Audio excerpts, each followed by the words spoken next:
Korang tengah mencari bilik yang dekat dengan KLIA dan universiti dekat Nilai? Jom tengok sampai habis.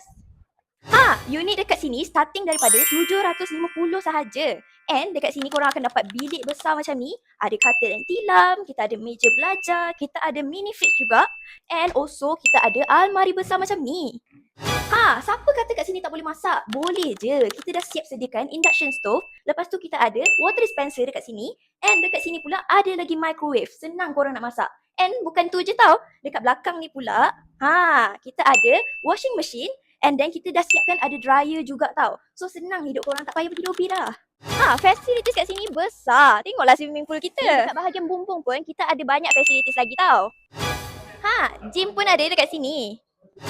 Dekat sini bahagian bawah unit kita sebenarnya ada banyak kedai-kedai tau. Macam kedai mamak, 7E, KK, semua ada dekat sini. Korang nak sewa kat sini tak? Kalau nak, tekan je link kat bio.